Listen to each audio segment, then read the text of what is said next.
मुंबईच्या मध्य रेल्वेवरील गर्दीनं काही प्रवाशांचा बळी घेतला। आठवड्याच्या पहिल्याच दिवशी सकाळी 9:30च्या दरम्यान मध्य रेल्वेच्या मुंब्रा स्थानकाजवळ लोकलमधून 13 प्रवासी पडले आणि या अपघातामध्ये काही प्रवाशांचा मृत्यू झालाय।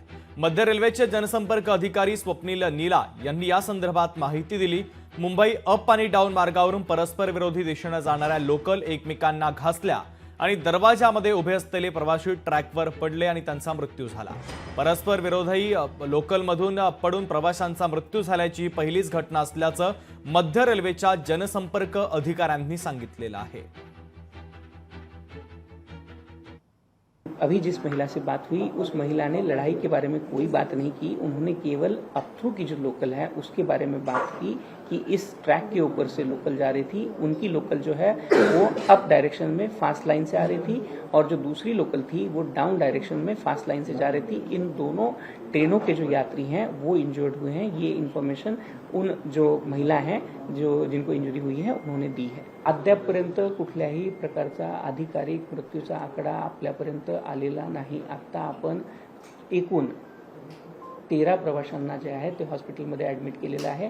8 प्रवासी जे होते हे मुंब्राच्या आणि दिवाच्या स्थानकांच्या दरम्यान अप थ्रू आणि डाऊन थ्रू या 2 लाईनच्या दरम्यान पडलेले होते। याचसोबत 5 प्रवासी होते ज्यांना इंजुरी झाली होती। अशा 5 प्रवाशांना नारायण 10च्या गार्डनी जे छत्रपती शिवाजी महाराज टर्मिनसकडे येणारी गाडी होती त्याच्या गार्डनी ठाणा स्थानकाच्या स्टेशन मास्टरला सुपूर्द केलेला आहे। मध्य रेल्वेने आपल्याकडे कल्याणपासून कसारापर्यंत 3ऱ्या आणि 4थ्या लाईनचा प्लॅन केलेला आहे। सोबतच कल्याणपासून कर्जतपर्यंत देखील 3री 4थी लाईन आपली प्लॅन केलेली आहे। सोबतच आपल्याकडं जे दादरपासून किंवा दिवापासून छत्रपती शिवाजी महाराज टर्मिनसपर्यंत देखील 5वी 6वी लाईनची प्लॅनिंग आपण केलेली आहे। ती लाईनची प्लॅनिंग जी आहे ती कुर्ल्यापर्यंत पूर्ण झालेली आहे। कुर्ल्याच्या पुढचं जे लाईनसाठीचं लँड ॲक्विजिशन आणि त्याचं जे वर्क आहे ते सध्या आपल्याकडे चालू आहे।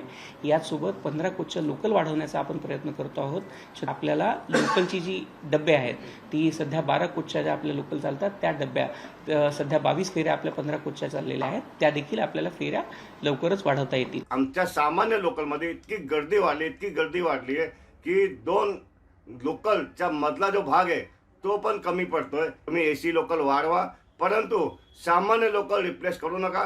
त्याच्या कारणाने भरपूर सामान्य लोकलमध्ये गर्दी होते, लोक बाहेर लटकून जात आहेत। हे तुम्ही विचार करा आणि उपाययोजना करून सामान्य लोकलला तुम्ही कमी करू नका, हा आमचा म्हणणं आहे। ठाण्याला 5 जणांना जे केलेलं आहे हॉस्पिटलाइज केलं आहे त्यांच्या पायाला मार लागलेला आहे, फ्रॅक्चर आहे। काही जणांना त्यांना आम्ही हॉस्पिटलाइज केलंय, ते व्यवस्थित म्हणजे त्यांचं कंडिशन बरोबर चांगली आहे, फक्त फ्रॅक्चर वगैरे आहे। अपघात कसा घडला, काय ट्रेन त्याचा इन्व्हेस्टिगेशन चालू आहे, ते अजून माहिती नाही पडलंय। सकाळी जी दुर्घटना घडली त्यावेळेस आम्हाला आमचे जे तलाठी मंडळ अधिकारी जिल्हा प्रशासनाकडनं तहसीलदार आहे, जिल्हा प्रशासनाकडनं आमची तातडीने जे आमची तलाठी मंडळ अधिकारी आहेत ते आता कळवा हॉस्पिटलला आहेत। कळवा हॉस्पिटलला एकूण 13 लोक आहेत तिकडे, त्यातले 3 लोक डेथ आहेत, त्यांची मयत झालेले आहेत।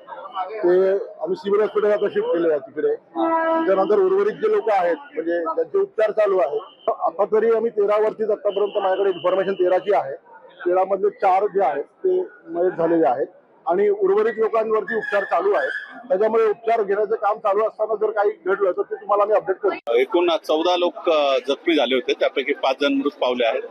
2 फास्ट लोकल एकमेकाला क्रॉस होत होतात, ते दरवाजात लटकलेले लोक होते, ते एकमेकाला घासून पडलेले आहेत आणि त्यामुळे दुर्घटना घडली। रेल्वे प्रशासन सुविधा देण्यासाठी प्रयत्न करत आहे, जास्तीत जास्त अजून पण पुढे करेल।